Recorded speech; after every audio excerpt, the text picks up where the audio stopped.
I am so glad you asked this. I will show you what I did and maybe it'll resonate with you.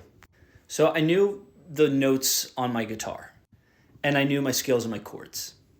And if I'm to make a metaphor with language, I knew my letters because I knew my notes, and I knew my sentences because I knew my scales and chords. However, there were more sentences that maybe I would read out of a dictionary versus the way that I would actually want to talk. And so when it came to improv, this put me in a really weird position because it was either try to make words to express myself by piecing together individual letters on the fly, or parse these really big sentences apart and try to cobble together words that way. And what I found was figuring out the relationship of certain shapes between each other. So let me show you what I mean. We have a picture of a fretboard, and there's a root.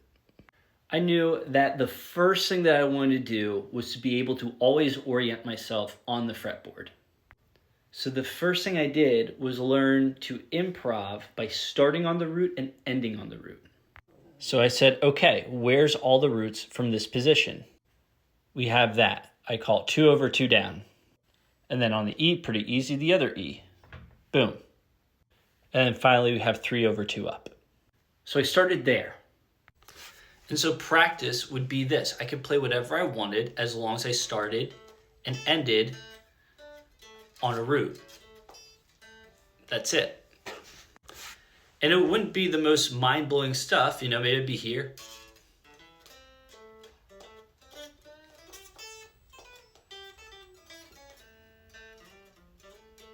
Whatever. And then I did that for roots in the fifth string, the 4th string, 3rd, 2nd, so on and so forth, until I mastered where the root position was. All right, then what did I do? I figured the next safest note is the 5th. Every scale, save for your diminished, has a 5th within it.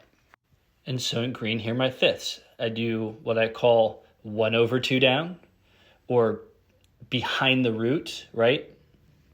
And I would do the same exercise I just showed you. Then I would do the 4th. Then I would practice my 3rds and my 6ths and my 7ths.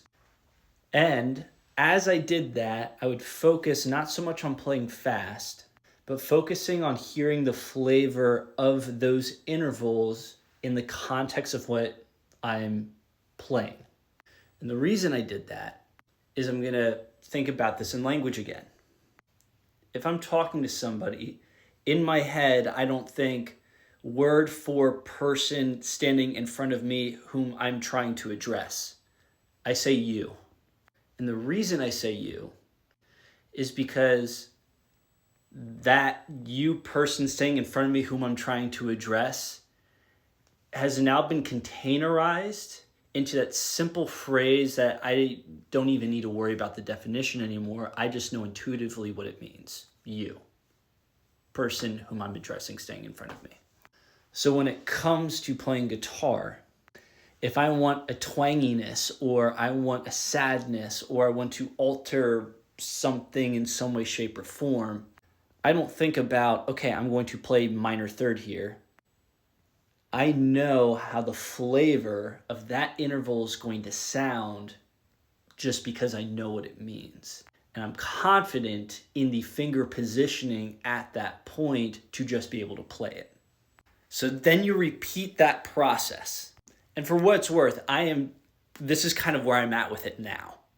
So we do that with triad shapes, and we do it with 7th shapes, and we do it with extensions, and we do it with all that technical theoretical jargon that there's no way in hell we could think about that on the fly.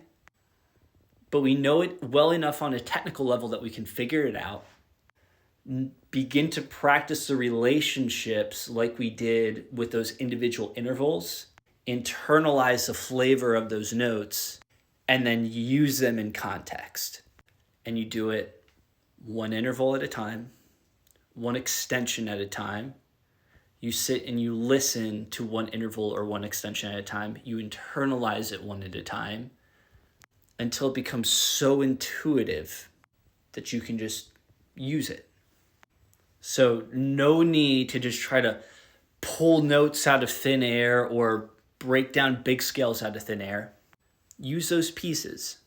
And then once you feel good about that, then you can practice phrasing with them.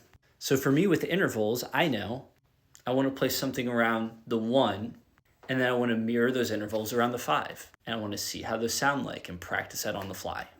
Anyway, that might have been confusing, but all is to say, pick one thing, one goal, and then just practice that one thing.